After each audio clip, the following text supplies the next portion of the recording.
Berusahalah untuk menjadi pribadi yang menyenangkan, Pak. Kalau orang benci kita, nggak ada yang mau diajak kerjasama. Ketika kita menjadi seorang pribadi yang menyenangkan,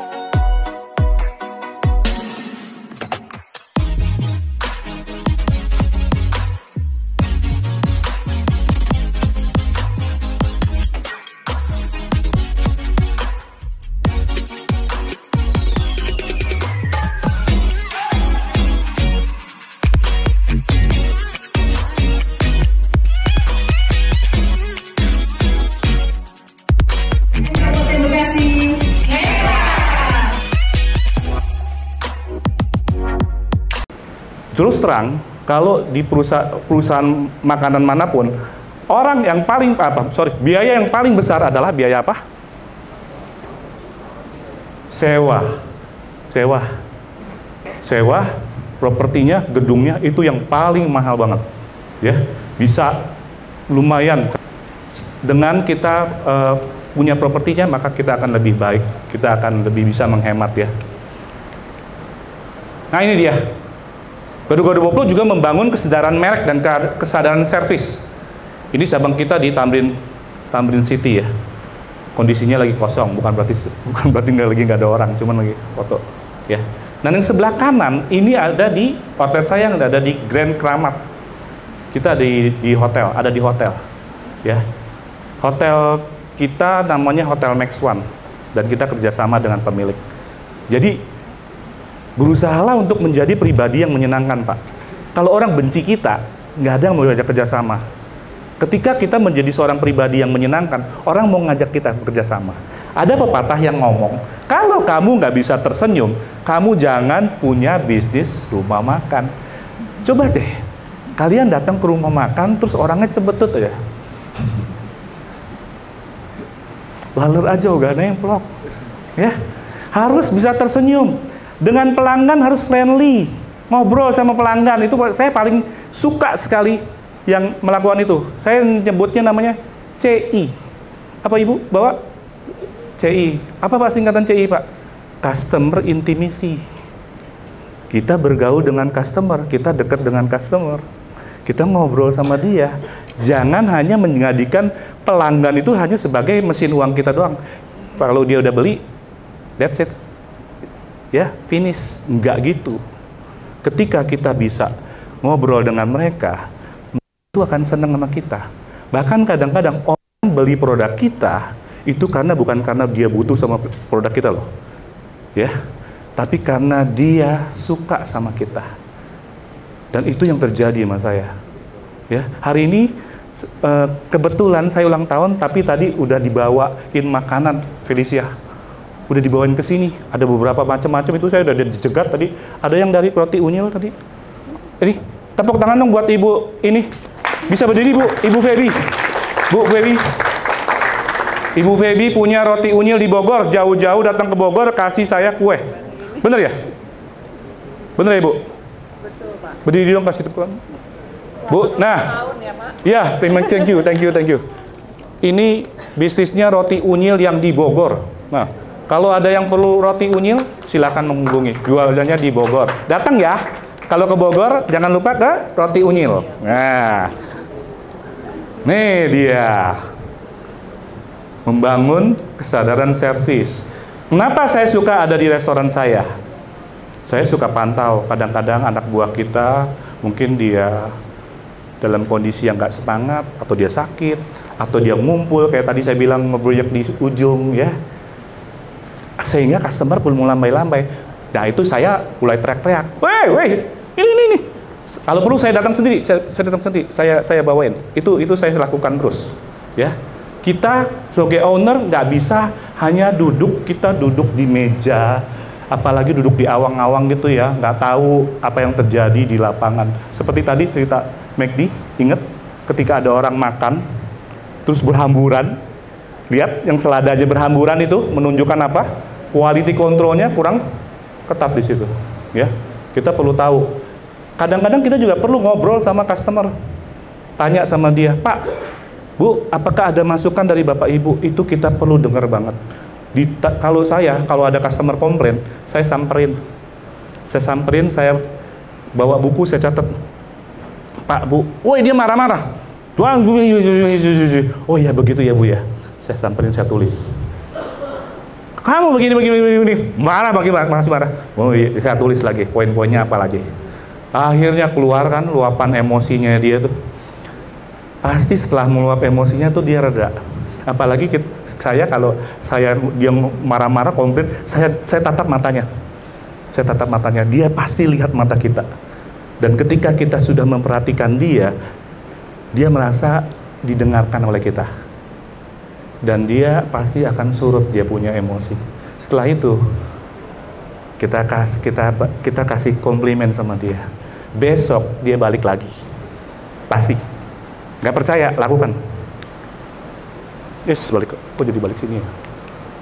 Nah, keempat adalah strategi bisnis yang cerdas. Ya, dia menggunakan ini nih, waralaba. Saya ngomong di depan Bapak Ibu semua sekarang bahwa gado-gado Boplo sebelum-sebelumnya tidak akan waralaba. Tapi hari ini saya sampaikan, gado-gado Boplo akan waralaba nanti.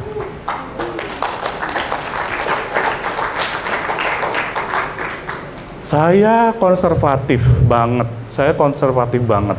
Istri saya itu pemikirannya 10 atau 100 langkah di depan saya. Dia detail banget orangnya, tapi saya bukan orang yang detail. Tapi setelah saya menonton berulang-ulang, film ini saya nonton nggak cuma sekali loh. Film ini saya tonton berulang-ulang. Saya memikirkan sesuatu, ternyata kalau kita mau cepat, kita harus franchise.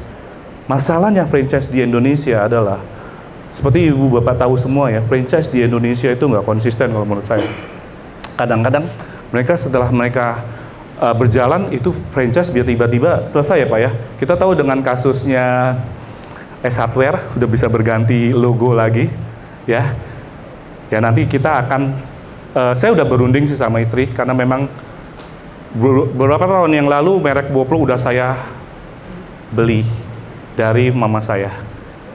Kejadian waktu kita di Singapura Pak, setelah kita booming sekali, itu kita dapat tawaran untuk bikin perusahaan restoran Pak, disiapin Pak, di Sydney. Tempat sudah ada, uang dari crowdfunding, ibu bapak kebayang nggak sih? Udah tawaran, udah bener-bener mimpi saya banget deh. Crowdfunding kita mau dibikinin, tempat udah disiapin, The House of Indonesia dengan orang-orang di Australia sana, dengan diaspora orang Indonesia di sana, cukup ngeluarin uang 10 juta aja. 10 juta per orang, di sana ada sekitar berapa puluh ribu. Kumpulin, jadi. Kita udah meeting tiap minggu kita meeting. Pakai via Zoom. Giliran mau ketok palu nih, udah mau buka nih. Action nih, cep. Sang founder berkata, tidak. Aduh, sakitnya di sini. Tapi saya nggak mungkin kudeta mama saya. Saya jadi maling kundang ntar, durhaka banget. Makanya saya beli merek dari mama saya. Dan sekarang kaki saya sudah terlepas semuanya. Dan saya akan berlari. Dengan merek ini kita akan berlari ya. Mohon doanya Bapak Ibu semua, kita bisa ekspansi dengan lebih cepat lagi ya. Komitmen kita adalah menjalankannya dengan on handling, kepemilikan sendiri, kita berjualan dengan stand alone, atau eksplorasi dengan model channel distribusi jualan di mall seperti kayak gini nih ya, stand alone atau join mall. Nah, sekarang poin kelima, kepentingan etika dalam bisnis. Ray Kroc, ini yang tadi kita udah lihat ya, menghadapi konflik. Tadi adik-adik udah lihat ya, konflik, berantem dia dengan pemilik mereknya McDonald yang asli ya. Itu dia berantem bener-bener. Dia mengalami konflik. Nah, itulah kita bisa belajar tadi dari Bapak narasumber bahwa pentingnya perjanjian bisnis hitam di atas putih ya. Saya punya kebiasaan yang tadi saya udah jalan sini 2 kali, itu belum jalan. Mama saya punya kebiasaan, ingat tadi jam 5 pagi saya dibangunin. Apa yang saya lihat ritual ketika saya dibangunin sama mama saya? Bangun. Ada ritual ini. Kamu ngambil videonya dari situ ya. Saya ini memperagakan. Mama saya kalau saya bangun nih, saya ngeliat dia begini nih. Jongkok, terus ada duit hasil omsetnya dia tuh, dia hitung itu dia masukin ke celengan ayam. Itu ritual tiap hari yang saya lihat. Sehingga membekas ke sini. Ngapain dia lakukan itu? Dia menabung uangnya, dimasukin ke celengan ayam. Dan ketika udah banyak, dia bisa dia masukin ke bank. Ada rekening koran. Bank melihat reputasi Anda bukan dengan IPK Anda. Ingat, bank melihat reputasi Anda dari rekening koran Anda. Keluar, ada kolom debit, kredit. Ya, kolom debit, kredit. Ketika Anda punya uang, Anda masukin di bank itu akan masuk ke kolom kredit ya. Terus debit kalau Anda pakai lagi untuk bayar supplier, itu semua akan didata dan dicek oleh bank. Jadi kalau Anda punya uang, Anda harus masukkan ke bank. Ini kalau yang kepingin bekerja sama dengan bank. Akibatnya apa? Mama saya itu reputasinya bagus. Lihat tadi ketika pandemi tidak ada utang. Tidak ada utang. Istri saya yang ngatur. Finance-nya istri saya. Jadi istri saya udah seperti mungkin ibu bapak semua ngerti ya ceritanya Nabi Yusuf, 7 tahun masa kekeringan, 7 tahun masa berkelimpahan ditutup oleh 7 tahun masa kekeringan. Tapi karena istri saya pintar dan cermat, dikumpulin semua itu uang, disimpan, tidak flexing, tidak hedon. Akhirnya ketika ada pandemi, kita bisa bayar semua itu. Dan kita tidak punya utang. Dan kita tidak menutup satu outlet pun. PHK-in karyawan aja enggak. Kok belum ada tepuk tangan? Artinya apa? Kita perlu orang di bagian finance. Ingat cerita tadi, back to film ya. Back to movie. Ada orang yang jagoan finance tadi. Ada ya? Itu yang membantu Ray Kroc. Ya. Di Boplo dikerjakan oleh istri saya. Oke. Nah, bisnis etik pun kita harus ada. Bisnis etik, kita tadi lihat Ray Kroc kurang beretika di dalam itu. Di dalam yang tadi ya, cara-cara dia ya. Nah, kalau Ray Kroc itu bisa belajar sedikit etika, saya rasa memang dia harus kuliah di Universitas Podomoro ya Pak ya. Nah, ini menyusun regulasi bisnis usaha yang baik dan berpihak kepada stakeholder seperti supplier, pelanggan, dan karyawan. Kalau saya jujur katakan, kalau saya keluar negeri, saya pasti tanda tanganin cek ataupun giro untuk supplier saya sebelum saya berangkat. Saya pernah bergabung di sebuah perusahaan yang gede, karena ingat baik-baik, ketika Anda berbuat yang jelek kepada stakeholder Anda, itu mereka bisa memecat Anda loh. Supplier bagi saya, supplier di Gado-Gado Boplo adalah darah, seperti darah. Kita ambil bahan baku dari mereka, dan mereka juga harus cepat-cepat dibayar. Ya, kalau kita nggak dapat bahan baku, kita nggak bisa berusaha, nggak bisa jualan gado-gado. Tapi kalau diperlambat penjual omset ke kita, itu kan gimana ya? Saya nggak bisa gitu loh, dan akan membuat cash flow satu outlet itu jelek. Dan ketika satu outlet itu outletnya jelek, cash flow-nya, saya tutup Bapak Ibu, nggak ada sistem subsidi, nggak ada subsidi. Satu outlet yang rugi harus ditutup dengan outlet yang lain, nggak ada cerita buat saya. Rugi situ saya matikan. Ya, ini karyawan-karyawan saya. Kita makan-makan bareng, ya. Karyawan kita adalah aset kita, bukan keset. Karyawan ada. Saya bisa berdiri di sini itu karena jasa dari karyawan saya. Ya, karyawanlah yang bisa menjadikan kita menjadi superstar. Itu filosofi saya. Nah, ini ada kemarin saya secara puji Tuhan lah, saya tiba-tiba komentar di IG-nya Pak Tung. Pak Tung ya, ada yang tahu Pak Tung? Kok cuma 300 yang di sini ya?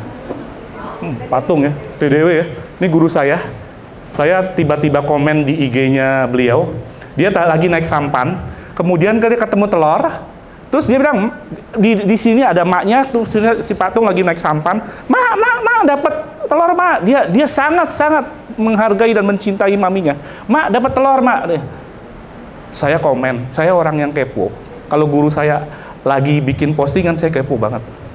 Dan dia guru saya. Saya bilang, Patung, saya mau dong diajak. Dijawab langsung sama dia. Datang ke sini bawa gado-gado kata dia. Satu tidak pedas, satu pedas banget buat istri saya. Oke? Jam 12 ya, kamu datang ke sini ya. Karena jam 1 saya udah mau pergi, kata dia. Bisa di klik? Bisa dinyalakan videonya? Pak Calvin, gado-gado Boflo terenak di dunia. Wah, terima kasih Pak Tung. Kali ini saya sangat beruntung sekali bisa ketemu guru saya yang saya kagumi. Dan saya banyak belajar dari Pak Tung. Makanya waktu itu kita sempat, Pak Tung kan saya ingat banget kata-katanya, kapan Pak Tung mengalami back to when I attended Anthony Robbins seminar. Betul nggak Pak Tung? Betul. Langsung saya keluarin kartu kredit saya Alibert setahun di muka. Mantap. Untuk ikutin jejaknya Pak Tung. Makasih Pak Tung sudah berkenan untuk menerima kita sebagai tamu-tamu kita nih. Saya terima gado-gadonya. Pak Tung jangan lupa, saya juga bawain hampers loh. Apa itu? Hampers. Gado-gado juga. Tapi bumbunya. Ada bumbunya mantap. Ada bumbunya, tapi juga ada ayam kuningnya. Tapi tadi Pak Tung tinggal ditaruh di kulkas. Kalau nanti kepingin goreng tinggal di. Ya. Jangan ragu-ragu, saya terima kiriman setiap hari. Luar biasa. Ini mbahnya dahsyat.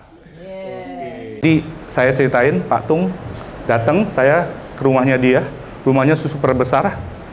Itu di sini saya sangat seneng banget. Pak Tung bilang, ini gado-gado terlezat di dunia, kata dia. Yang ngomong Pak Tung, bangunlah hubungan kita dengan orang lain. Orang lain kalau suka sama kita, maka dia akan bantuin kita. Karena saya orang yang suka membantu. Jadi ketika saya dibantu sama orang, itu udah sesuatu yang wajar banget menurut saya. Ya, Pak Tung guru saya, dari Pak Tung saya tahu Anthony Robbins, pelatih sukses nomor 1 dunia. Dan dari Pak Tung pula saya ikutan seminar Anthony Robbins di Singapura. Dan ketika kita ikut seminar Anthony Robbins, saya bisa dapat ilmu dan saya berani maju di sini. Itu belajar dari Anthony Robbins. Dulu saya maju ke depan, saya bisa gemeteran Bapak Ibu. Tapi kalau kita nggak pernah latih, kita nggak pernah praktek kayak begini, itu takut loh, gemeteran loh. Apalagi naik-naik tangga kayak gini. Tapi enjoy aja. Ya. Nah, itu sharing saya. Terima kasih. Kalau ada pertanyaan, saya buka sesi tanya jawab. Cuman saya izin minum dulu ya. Terima kasih Pak Calvin yang sharingnya. Thank you. Saya Saya umur 57 sekarang. Tapi saya mau tanya Bapak Ibu, ketika saya berbicara sama Bapak Ibu, apakah kamu merasakan energi saya? Berasa nggak Bapak Ibu? Saya nggak mau sharing asal-asalan.